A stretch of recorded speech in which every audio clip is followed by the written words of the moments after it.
My son-in-law laughed at my garden for 3 summers. But the afternoon he called my late husband's greenhouse an embarrassing eyesore, in front of the entire neighborhood block party. Something in me finally went quiet. Not the kind of quiet that heals. The kind that decides. My name is Lydia Marsh. I'm 64 years old, and I live alone in the same 2-story house in Orangeville, Ontario, where my husband Bernard and I raised our 2 children. The house is not large. The ceilings in the back hallway are a little low, and the kitchen tiles are the original ones from 1987. Cream, with a thin blue stripe along the edge that nobody makes anymore. People who have never lived in a place for 30 years sometimes think that sameness is a kind of poverty. Bernard used to say it was a different kind of wealth. He died 4 years ago. Pancreatic cancer. We had 11 weeks from diagnosis to the end, and I spent most of those weeks pretending to both of us that we had more time than we did. I still have his reading glasses on the end table beside the couch. I know they should probably be in a drawer by now. I'm not ready. Bernard was a quiet man in the best possible sense. He was a retired secondary school geography teacher. And he had that particular patience that only some teachers ever develop. The ability to let a person arrive at understanding on their own without rushing them. He grew vegetables every summer in the backyard, not as a hobby exactly, more as a practice, the way some people pray. He would go out there after supper every evening and just move between the raised beds, slowly, pulling a weed here, checking a stake there, talking softly to the tomato plants in a way that embarrassed our daughter Faye when her friends were over. The greenhouse came later, after he retired. A modest kit greenhouse, 8 by 12 feet, with an aluminum frame and polycarbonate panels that went a little yellow at the edges over the years. He ordered the kit from a catalog and spent one entire October weekend assembling it with our son Owen. I brought them sandwiches and tea, and they argued cheerfully about which way the manual was oriented. Bernard called it his office. He started seeds in there every February, long before the Ontario ground thawed, and by May the potting bench was covered in seedling trays, tomatoes, peppers, kale, basil, cucumbers, and the whole structure smelled like damp earth and possibility. That greenhouse was the last thing he worked on before he got sick. After he died, I kept it. I didn't know much about what I was doing, but I learned. I watched videos, I asked questions at the garden center. On 2nd Street, I called Bernard's old friend Gus Pemberton, who had a market garden north of town, and he walked me through the trickier parts over the phone. By the 2nd spring, I was starting my own seedlings. By the 3rd, I was giving tomato plants to the neighbors on both sides and leaving bags of zucchini on the church steps, because honestly there is no dignified way to manage a zucchini surplus. It was not a grand thing, it was just mine, and underneath it, always, it was Bernard's. My daughter Faye married Derek Hollowell 6 years ago. I liked Derek at first. He had a good handshake and remembered people's names, and said the right things at the right moments, which I have since learned is not the same thing as being genuinely kind. Derek worked in commercial real estate in Toronto, and he had very firm opinions about property values, aesthetics, and what he called curb appeal, which I eventually understood, meant that the visual impression, a house made on strangers, mattered more to him than almost anything about the people who lived inside it. Faye was different when she was young. She used to sit in the garden with her father on Sunday mornings, shelling peas into a colander and asking him questions about cloud formations. She did her grade 11 science fair project on companion planting. She cried at the greenhouse when we scattered some of Bernard's ashes there the spring after he died, and she held my hand for a long time without saying anything. But Faye changed after she and Derek moved to their house in Oakville. Not dramatically, not overnight. It happened gradually, the way a room gets darker when you don't notice the light fading. The comments started small. The first summer after Bernard died, Faye stood in my backyard, looking at the greenhouse and said, gently enough, "Mom, you know you don't have to keep that up if it's too much work." I told her I wanted to. She nodded and said, "Okay, but it's looking a little rough around the edges." I looked at it. It looked fine to me. I didn't say anything else. The next summer, she and Derek came for dinner in July. Derek walked around the backyard with a drink in his hand the way some men do, like they're assessing rather than visiting. He looked at the greenhouse for a moment and said, "You know, Mom, that structure is probably dragging down the property value a little." He called me Mom, which I had never asked him to do. Bernard called his mother-in-law by her first name, and she loved him for it. "I'm Lydia," I told Derek once carefully, and he smiled and said, "Of course," and kept calling me Mom. I laughed off the property value comment. I said something like, "Well, I'm not planning to sell." Derek said still. That became the pattern. Every visit, every dinner, every holiday weekend. Another comment. "The greenhouse needs replacing or removing. The raised beds make the yard look cluttered. The cold frames along the south fence are an eyesore. Why don't you just buy vegetables at the market, like a normal person?" He said that last one as a joke, and Faye laughed, and I laughed too, because that's what you do when something is framed as a joke. You participate in the performance of it not hurting. The hard truth is that I kept quiet for a long time because I was afraid. Not of Derek exactly. I was afraid that if I said something, it would become a situation, and a situation might mean Faye chose sides. And I was not certain which side she would choose. That fear is a terrible thing to carry. I carried it for 2.5 years. The comments about the greenhouse expanded into comments about the house. The kitchen was dated. The front porch railing needed painting. The carpet in the living room was 20 years old. "You should really update this place, Mom, for your own sake. Always for your own sake," as though criticism delivered with concern became something else entirely. I started noticing that I felt anxious before their visits. I would go around the house looking at things through Derek's eyes, which was not my habit and not my nature. And I would feel a low-grade shame about rooms I had always found comfortable. Bernard's reading glasses, the old quilt on the armchair, the collection of field guide books on the windowsill that he had spent 30 years building. I started moving things to spare room before they came. I hate admitting that. My son Owen noticed. He lives 40 minutes away in Barrie with his wife, Denise, and their 2 kids, and he has always had Bernard's instinct for watching situations quietly and saying the exact right thing at the moment it's needed. One evening after Faye and Derek had left following Easter dinner, Owen stayed to help me clean up. He was putting lids on containers while I ran the sink, and after a while he said without looking up, "You know you don't have to move Dad's stuff before they come." I kept my eyes on the water. "I know." Owen set down a container. "Do you?" I didn't answer. The afternoon of the block party was a Saturday in late August. Our street has done a block party every summer for about 15 years.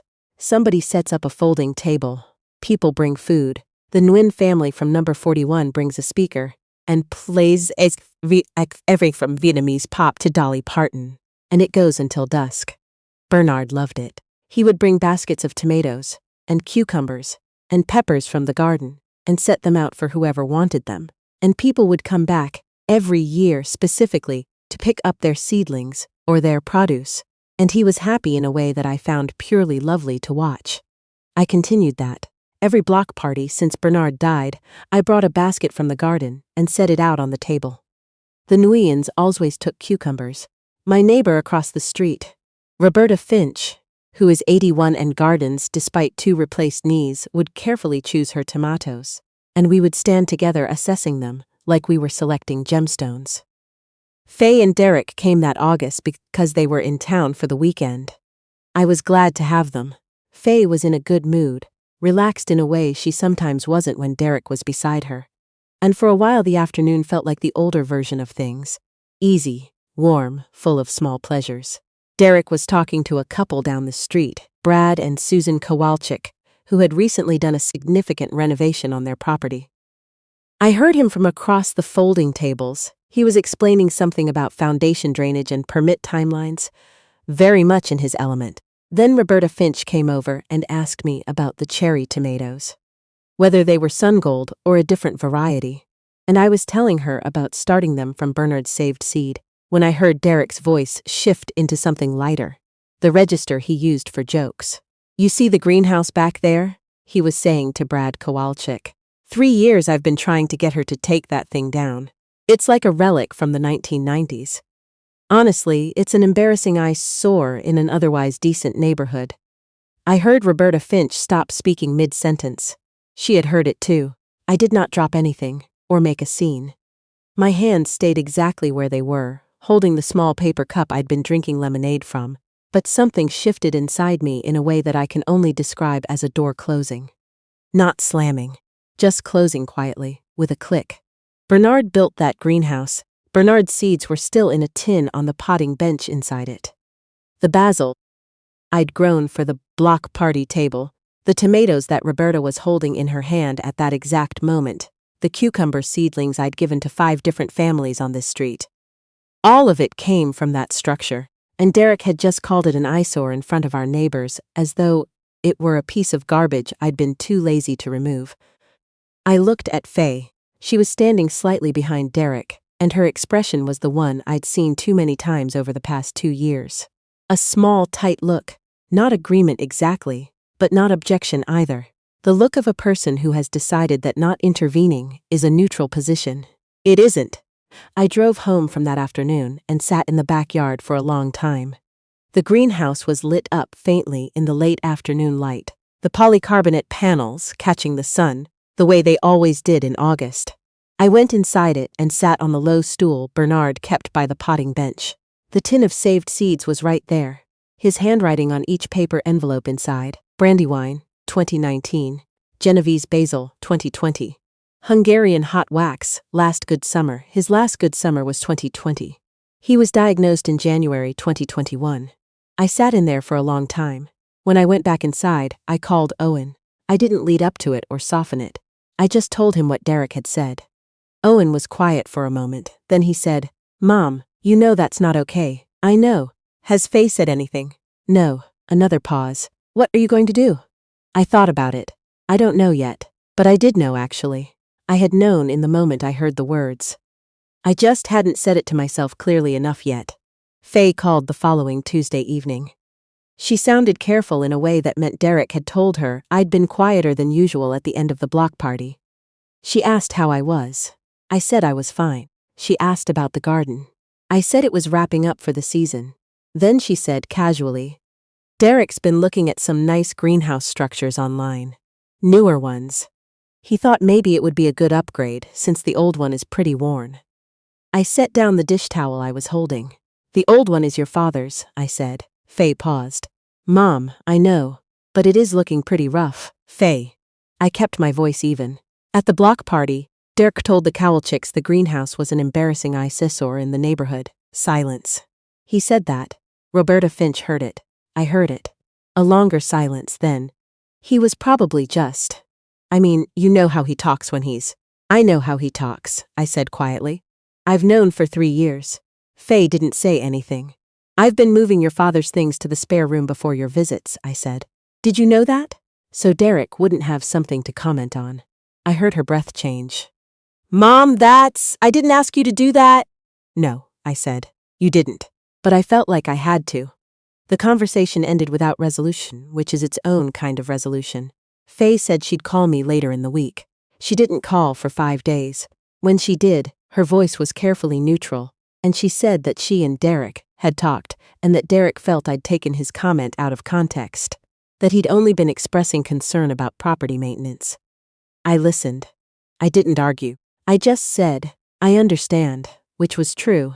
I understood exactly what was happening. What happened next surprised me, though I suspect it shouldn't have. It was October, the weekend Owen and Denise usually came up with the kids for Thanksgiving. I had been cooking for 2 days. A proper roast turkey, stuffing made with sage from the garden, roasted root vegetables that were almost entirely from the backyard beds, apple crumble using the last of the Cortlands from Gus Pemberton's orchard. I loved this weekend. I loved the house full of the grandchildren, who were 7 and 9, and at the age where they found everything either hilarious or endlessly fascinating. The older one, Theo, had started helping me transplant seedlings in the spring and asked very serious questions about soil pH. Faye and Derek came for Thanksgiving dinner as well. Faye arrived looking tired. Derek arrived looking the way Derek always looked. Assembled, composed, slightly as though he were tolerating the surroundings. Dinner was fine for a while. Owen and Denise were warm. The kids ate approximately 40% of what was served and spent the rest of the time trying to feed turkey to the dog they knew I didn't have. Faye softened partway through the meal. She had some wine, and she talked about a hiking trip she wanted to do in the spring. And for a while, I let myself believe the afternoon was going to hold together. Then Derek reached for the stuffing and said, with the easy delivery of someone who'd rehearsed it as a passing remark, "Still cooking the full spread, Mom. Very traditional." Owen put his fork down. I said, "Bernard's recipe." Derek smiled. "Right, of course." Then a moment later he said to Faye, "We should do a modern Thanksgiving sometime at ours. I'll get the caterer to do something a little more elevated." The word sat on the table like something that had been dropped. Elevated. As though the meal I had cooked for 2 days, such the house where I'd fed this family for 30 years, in the pots that Bernard and I had bought together at the market in Collingwood on our anniversary in 2003. As though all of that needed to be improved upon by a caterer. Faye said nothing. She looked at her plate. Owen looked at me. I stood up to get more water from the kitchen, and my hands were steadier than I expected them to be. I stood at the sink for a moment. Outside the window, I could see the greenhouse in the backyard, silver in the October light. Theo's seedling tray from the spring was still on the top shelf of the potting bench. I came back to the tables and sat down. After dinner, after Derek and Faye left and Owen and Denise were putting the kids in the car, Owen stopped at the door and looked at me. "You okay?" "I think so," I said. "I think I've decided something." He waited. "I'm not going to keep apologizing for my own house," I said. "Not even by moving things around." Owen put his hand on the doorframe. "Good." That night, I took Bernard's reading glasses off the end table and put them back, not in a drawer, on the table, where they'd been since the week after he died, where they were going to stay. I made a decision the following week, and I made it quietly, without anger. The next family dinner, I hosted them every 6 weeks or so, alternating with Owens and Barry. I did not extend to Faye and Derek. I sent Faye a message that said simply that I needed some time to think about things, that I loved her, and that I hoped we could talk soon. Faye called within the hour. Her voice was sharp. "You're not inviting us to dinner." "Not this one. Because of Derek's comment at Thanksgiving. Because of 3 years of comments," I said. "Thanksgiving was the most recent." "Mom, he didn't mean anything by it. He talks like that. It's just how he is." "I know," I said. "That's the part that worries me." She was quiet. "Faye," I said carefully, "do you think Derek respects me?" A long pause. "He respects you, does he?" Because from where I'm standing, he has spent 3 years telling me that my home, my garden, your father's greenhouse, and everything I cook is somehow insufficient, and you have never said anything about it. The silence that followed was different from the previous ones, more complicated. "I didn't want to make things difficult," she finally said. "I know," I said. "Neither did I. That's the problem." Owen came for dinner that week instead, with Denise and the kids. We ate at the big table, and Theo asked if he could see the greenhouse. So we went out after dinner, with a flashlight, and I showed him where I was planning to put the onion sets in the spring. He was very interested in the tin of saved seeds and asked if he could keep one of the envelopes. I gave him the Brandywine tomatoes. I told him they were his grandfather's. He held the envelope like it was something significant, because it was. Faye didn't contact me for 11 days. When she did, it wasn't a call. It was a text message, "We need to talk." Not about this specifically. About a lot of things. "Can we meet somewhere?" "Just us." I said yes. We met at the coffee shop on Broadway, the one with the deep booths and the old pressed tin ceiling. Faye was already there when I arrived, hands around a mug, looking like she hadn't slept well. "I've been thinking," she said when I sat down. "Tell me," I said. She looked at her coffee. "I think I've been not seeing things clearly." For a while, I waited. "Derek has strong opinions," she said carefully. "I knew that when I married him. I thought it was confidence." She paused. "I've been starting to think it's something else." I didn't say anything. I've learned that silence at the right moment is the most respectful thing you can offer someone working out a truth. "He said something to me last week," Faye said. "After you didn't invite us to dinner," he said. She stopped, then tried again. "He said that you were using family dinners to make him feel unwelcome on purpose, that it was a way of controlling the family." She looked up at me, and I started to argue with him, and I couldn't. I couldn't finish the sentence. Because I was trying to explain why it was your right to choose who came to your own home, And I realized I was having to explain something that should have been obvious, and it made me wonder what else I've been explaining away. Her eyes had gone bright. She pressed her fingers against the edge of the mug. "You moved Dad's things to the spare room," she said quietly. "Yes, before our visits." "Yes." She closed her eyes briefly. "I didn't know. I know you didn't ask me to." "That's not, Mom, that's not what I meant." She opened her eyes. "I meant I should have noticed something was wrong. I should have noticed a long time ago." I thought about what to say. I chose carefully because this moment mattered, and I didn't want to use it for something other than truth. "I think you loved him," I said. "And loving someone makes it very hard to see them clearly." "I understand that." She was quiet. "I also think," I said gently, "that you deserve to be with someone who makes you feel bigger, not smaller. And I hope you're paying attention to which one it is." She didn't answer that, but she held on to it. I could see that. She would think about it later in the way that important things are thought about. Slowly, in fragments. Over time. We sat in that booth for almost 2 hours. We didn't resolve everything, because some things aren't meant to be resolved in an afternoon coffee shop conversation. But we talked honestly, in a way we hadn't in years. She told me she missed her father. I told her I did too. She told me she felt like she'd lost 2 people when Bernard died. Bernard and also some version of herself that she'd been when he was alive. That version didn't need to prove anything to anyone, she said. She missed her. When we stood up to leave, Faye hugged me in a way that felt different than usual, like she was really there. Walking to my car, I thought about Bernard. I thought about the specific way he used to come in from the greenhouse in the evening, still in his old work gloves, smelling like earth, and stand in the kitchen doorway, looking at whatever I was making for dinner with an expression of complete contentment, just happy to be in the right place at the right time with the right person. The whole of what he wanted was simple and he never made it complicated. I thought about the fact that some people are born with that ease, and some people spend their whole lives trying to replace it with something else, with things that feel like certainty, with the opinions of strangers about property values, with caterers and elevated menus and structures that cost more than they're worth. And I thought about the greenhouse, standing in my backyard in the October dark, full of seed envelopes in Bernard's handwriting, smelling like possibility. The following month was quiet. Faye and I spoke on the phone, carefully, the way you speak when you're relearning a language you once knew well. She didn't bring Derek up much, and I didn't ask. I trusted that she was working things out in her own way, and I tried to respect the process of that rather than hurrying it along. Owen called one evening. "Faye texted me," he said. "What did she say?" "She said she's thinking about some things." A pause. "She said she misses coming to your house." I stood at the kitchen window. The greenhouse was lit faintly, just the glow of the small grow light I'd left on for the winter cuttings. "She's welcome whenever she's ready," I said. Owen was quiet for a moment. Then, "Mom, you know what Theo told me yesterday?" "What?" "He said when he grows up he wants a greenhouse. He said Grandpa had one and now you do, and he's going to have one too."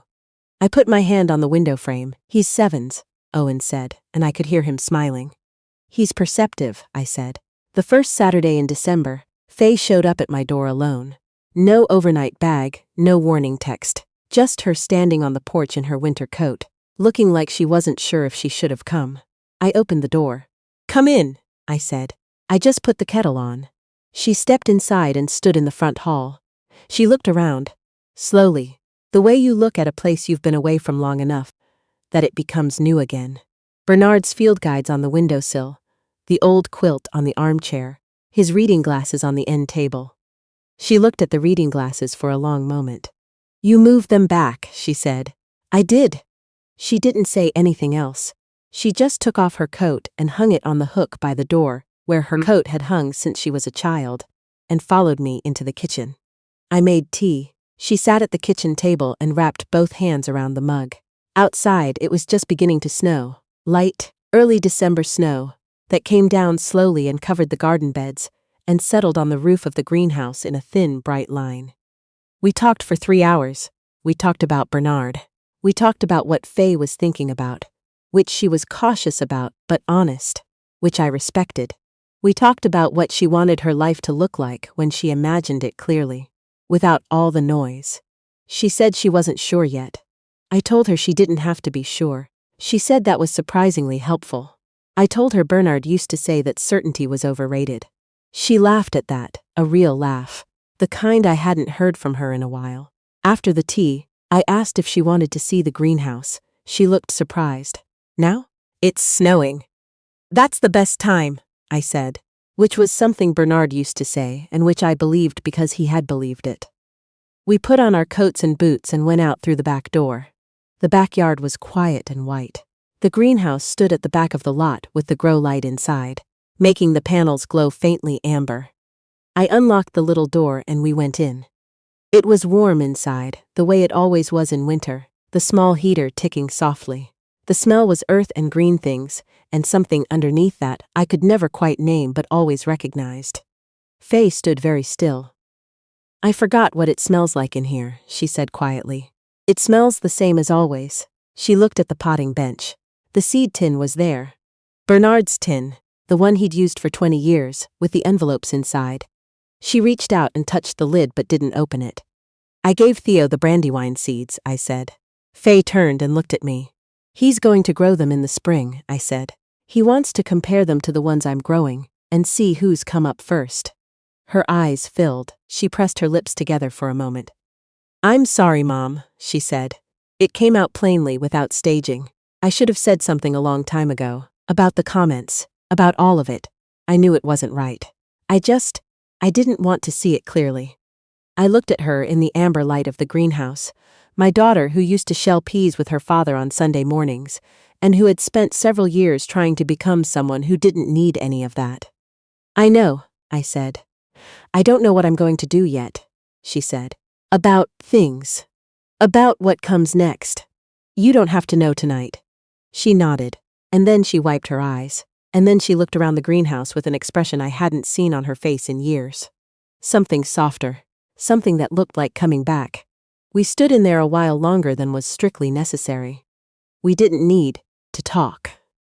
The heater ticked. Outside, the snow kept coming down. Bernard's seeds sat in their tin on the potting bench waiting for spring. I thought about what it had taken to get to this moment, the years of quiet endurance that had slowly become something worse. The way I'd moved through my own home apologetically, rearranging Bernard's things before visitors arrived, as though his presence required justification. The particular loneliness of having your own daughter stand behind someone who diminished you, saying nothing. And I thought about what it had taken to stop. Not anger. Not a dramatic ultimatum. Just a decision made quietly in a backyard at dusk, beside a greenhouse that an ungracious man had called an eyesore, that my husband had built with patience and love, and a poorly translated instruction manual, and a whole afternoon of good-natured arguing with his son. I thought about Roberta Finch holding those tomatoes at the block party. I thought about Theo and the seed envelope. I thought about Bernard in his work gloves in the kitchen doorway, completely content, asking nothing of anyone but the pleasure of being exactly where he was. Some things don't need to be grand to matter. Some things only need to be true. I turned off the grow light when we went back inside, and I locked the greenhouse door, and I walked through the snow with my daughter back toward the warm, lit windows of the house we'd both spent our whole lives belonging to, one way or another. And for the first time in a long time, neither of us was pretending.